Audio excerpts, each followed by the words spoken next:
Et salut les apprentis rentiers, j'espère que vous allez bien. Je suis super heureux de vous retrouver aujourd'hui où nous allons voir ensemble non pas une, non pas deux, mais trois entreprises européennes euh, éligibles au PEA, donc dans la stratégie des dividendes.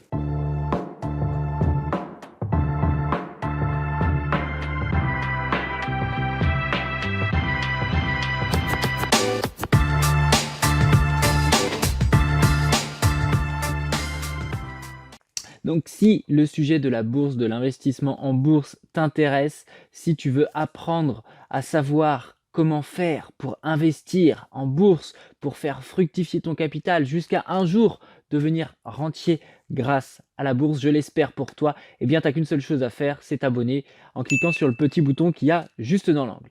Alors la semaine dernière, nous avions vu trois entreprises françaises à fort rendement, à très très fort rendement. La semaine d'avant, on avait vu trois entreprises françaises que je trouve exceptionnelles. Donc voilà, donc si tu n'as pas vu ces vidéos, déjà tu peux les visionner en allant dans la playlist bourse. Et aujourd'hui, on va s'attaquer à l'Europe.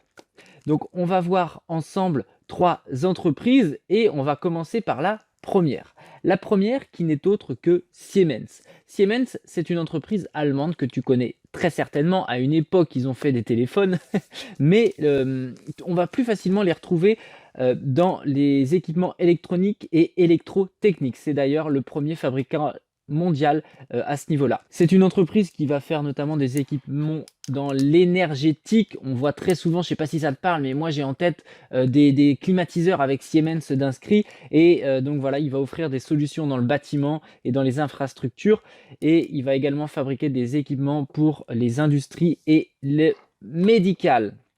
Il faut savoir que Siemens, déjà, c'est une entreprise qui est présente sur tous les continents. Donc ça, c'est quand même important. Euh, Aujourd'hui, son chiffre d'affaires est réparti, alors je te le donne à la volée, mais entre l'Allemagne à 14%, Europe, Moyen-Orient, ça fait 36%, les US plus de 20%, l'Asie, l'Australie 21% et enfin les Amériques 6%. Donc on se rend bien compte que c'est une entreprise qui est vraiment, c'est une multinationale, c'est pour ça que c'est le leader mondial finalement.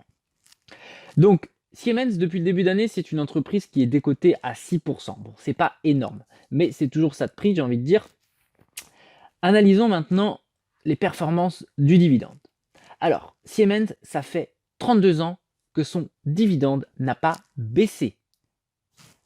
Je répète, ça fait 32 ans que son dividende n'a pas baissé, ce qui est juste incroyable. Et ça fait 7 ans consécutifs que son dividende est en hausse. D'ailleurs, la moyenne historique d'augmentation du dividende est de 7,85. Ça veut dire que sur les 32 dernières années, pour être précis, chaque année, le dividende, sa moyenne d'augmentation est de 7,85%, ce qui est juste génial.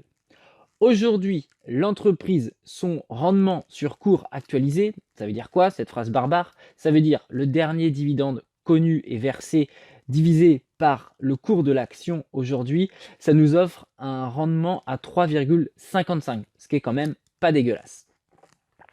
Donc, comme tu l'as compris, c'est une excellente entreprise à dividendes. Siemens, ça fait partie des aristocrates européennes.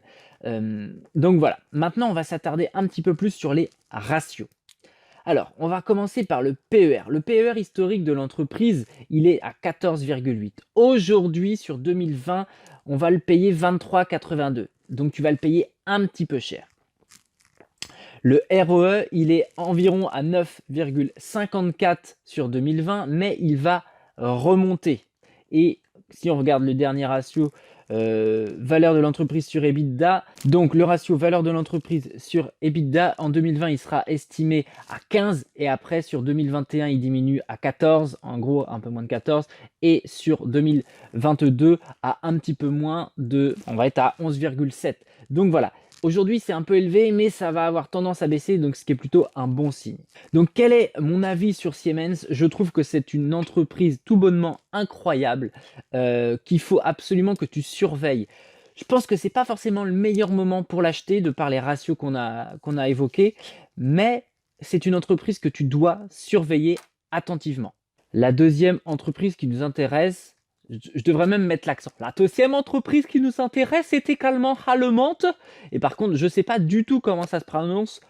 Schiff. Hot Schiff. Bon, j'ai pas du tout l'accent allemand. Bref, tu regarderas. C'est le numéro 3 mondial en termes, donc dans le BTP, en termes de construction, d'infrastructures dans le bâtiment. C'est une entreprise qui va faire des ponts, qui va faire des autoroutes. Cette entreprise a plus de 53 000 salariés dans le monde et pareil, son chiffre d'affaires est vraiment bien réparti sur tous les continents. Donc en Allemagne, elle va faire 3,8% de son chiffre d'affaires, en Europe 2,3%, très présente aux Amériques à plus de 55%, en Australie à 27%, en Asie à 11%. Donc c'est vraiment pareil, une multinationale qui est présente sur tous les continents. C'est une entreprise qui existe depuis, accroche-toi bien, 145 ans. Et depuis début janvier, elle est décotée, elle est boudée à moins 30%.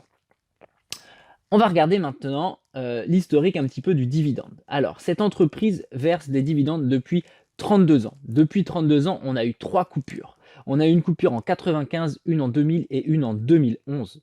Néanmoins, si on regarde la croissance du dividende des 5 dernières années, la croissance du dividende est à 38%, donc ce qui est énorme. D'ailleurs, le rendement actuel, pareil, rendement sur cours actualisé, donc dernier dividende versé sur le cours actuel, on est à 7,45, ce qui est un excellent rendement. On va regarder un petit peu le PER. Alors, le PER médian de cette boîte, il est à 21. Et aujourd'hui, en 2020, il va être annoncé à 11,7. Donc ça, c'est un petit critère qu'il faut que tu gardes dans un coin de ta tête. Si on regarde également le ROE, on est sur un ROE de 4 et la valeur de l'entreprise sur l'EBITDA, on est à 3,43 et c'est annoncé à 3,06 en 2020, ce qui est un excellent chiffre. Mon avis sur cette entreprise-là, c'est une entreprise énorme. Déjà, c'est un leader mondial. Donc voilà, et je pense qu'en termes de timing, on n'est pas trop mal. Donc je t'invite fortement à analyser davantage cette entreprise, si tu en as l'envie. Mais voilà, pareil, cette entreprise-là, je pense que le timing est pas mal pour pouvoir se positionner. Enfin, la dernière entreprise que je voulais voir avec toi, ça n'est autre que Solvay, qui est une entreprise belge. Alors, est-ce que je me tente dans l'accent belge? Est-ce que je me tente dans l'accent belge une fois? Bon, on va oublier l'accent. Donc Solvay, c'est une entreprise de chimie qui travaille notamment avec des entreprises d'aéronautique, d'automobile, d'électronique, etc., etc. Une entreprise qui fait aujourd'hui qui a plus de 24 000 salariés répartis dans 64 pays et son chiffre d'affaires, en gros, il est à 25% aux US, en Chine à 8,5%, en Allemagne à 6%, au Brésil à 6%, etc. Donc c'est une entreprise, pareil, qui est très présente. Depuis le début d'année, l'entreprise a baissé de 7%, donc ce qui peut paraître être une fenêtre de tir intéressant.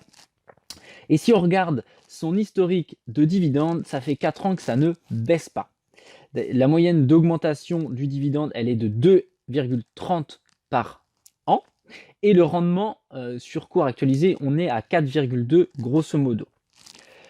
Donc, voilà un petit peu pour les chiffres au niveau du dividende. Si on en regarde maintenant le PER. Alors, l'entreprise, il faut savoir que 2019-2020, et là je vais re-regarder un petit peu les chiffres, l'entreprise, elle est dans le dur. Elle est dans le dur, notamment sur 2020, où le résultat net annoncé est en berne. On est dans le négatif, hein, là l'entreprise annonce des pertes sur 2020. Et idem en 2019, le résultat net est très faible. Ce qui fait que le PER de 2020, il est négatif dû au résultat. Donc le chiffre d'affaires 2019-2020, il n'est pas bon. Par contre, on observe quand même une reprise au niveau de son chiffre d'affaires et au niveau du résultat sur les années 2021-2022. Alors, si on se fie par rapport vraiment à ça, c'est pas forcément le bon moment vu que l'entreprise, elle n'est pas très bien portante. On va dire ça comme ça. Par contre, si on en regarde la politique de dividendes, on est quand même sur quelque chose d'ultra intéressant. Et pour ça, je vais te mettre le tableau, un tableau juste ici et tu vas regarder. Notamment l'année 2019, où le bénéfice net par action est estimé à n'est pas estimé en fait, il a été annoncé à 1,15. Néanmoins, l'entreprise a continué à verser un dividende à 3,75. Le BNA sur l'année 2020, il est estimé à -9 dû aux résultats négatifs de l'entreprise. Néanmoins, le dividende va être maintenu et va très peu baisser. Donc ça envoie quand même un signal assez fort pour les investisseurs à travers la stratégie des dividendes. Ça veut dire que l'entreprise, ponctuellement, en cas de coup dur, eh ben, elle va aller piocher dans sa trésorerie pour justement continuer à verser des dividendes aux actionnaires. Ça, c'est quand même un signal qui est assez fort et c'est très bon signe en tant qu'investisseur dans les dividendes. Normalement, j'ai regardé ça quand même, hein, le ratio de versement de dividendes par rapport aux bénéfices, il est dans les 50-60%, ce qui est un excellent ratio. Si on en regarde maintenant les deux derniers ratios, le ROE, on est à 7,12, donc ce qui est pas mal. Et le valeur de l'entreprise sur l'EBITDA, on est à 7,16, ce qui est quand même pas mal non plus. Conclusion de cette entreprise-là, même si elle est dans le dur, même si c'est une entreprise qui prend la crise de plein fouet, clairement, c'est une belle entreprise à dividendes. Je pense que c'est une entreprise sur laquelle elle a pour politique quand même de récompenser ses actionnaires, donc on peut être quand même quasiment sûr d'un maintien de dividendes sans trop de baisse. Ou alors des baisses très faibles parce que entre 2019 et 2020, donc 2019 le dividende était à 3,75, 2020 malgré la crise, malgré les résultats négatifs, le dividende estimé il est à 3,60, donc il y a vraiment une très légère baisse, donc c'est quand même intéressant pour nous en tant qu'investisseurs dans les dividendes. Voilà, j'espère que cette vidéo t'a plu, j'espère que je t'aurai fait découvrir ces trois entreprises.